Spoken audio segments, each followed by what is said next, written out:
rainwater is one of the ways to help solve water scarcity here in the Philippines. It can be collected in rainwater tanks and be treated to become potable or non-potable water. Rainwater reservoirs in the Philippines include Angat Dam, La Mesa Dam, Magat Dam, and Mungcal Dam, among many.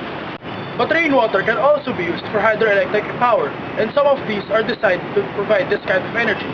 Some dams that provide hydroelectric energy are Angat Dam, Magat Dam, Caliraya Dam, Agusan Dam, and Pantabangan Dam. And this is why rainwater is one of the most useful renewable energies in the Philippines. Objection! But there is no such thing as a renewable source because it is once said that the only thing that is permanent is change. Water is a renewable resource because of the water cycle.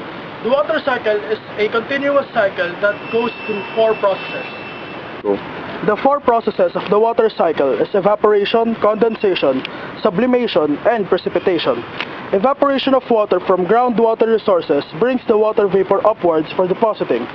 Sublimation works in the exact same way, except this is for ice, a solid state of water. Condensation then brings the water vapor and clumps it into the clouds we see in the sky. When the clouds get too heavy, precipitation, aka rain, finally occurs.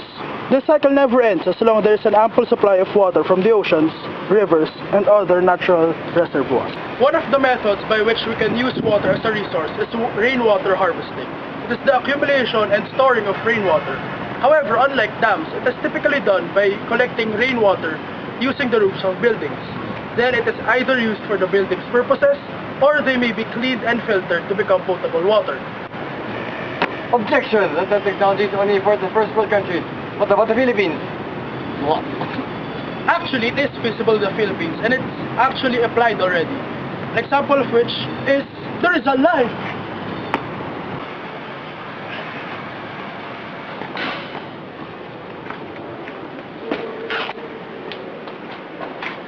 Hey, so this is the water conservation system of the Ateneo Rizal Library. The roofs are slanted in such a way that when rainfall comes, all of the water is collected in these containers here and is flowed through these kinds of pipes to go through the rainfall water storage. These are the filtering systems of the Ateneo Rizal Library. These 2 devices are used to clean and process the rainfall to reduce the sediments and of course the harmful bacteria. After the water is filtered and processed, they are stored into these kinds of tanks. Potable water is used for drinking fountains, of course, and non-potable water is stored in these 2 tanks.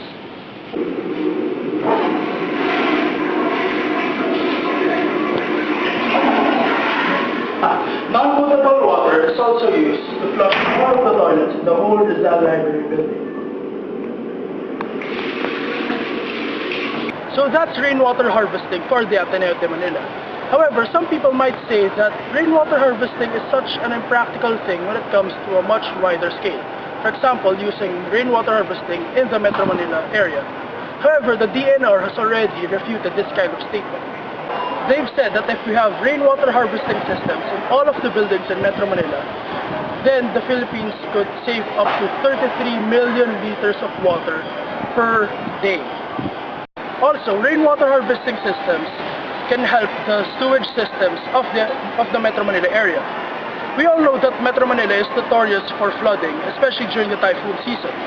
Now, rainwater harvesting systems can reduce rainwater runoff, which prevents sewer spillage from coming out when it comes to typhoon seasons. So yeah, that's rainwater harvesting systems.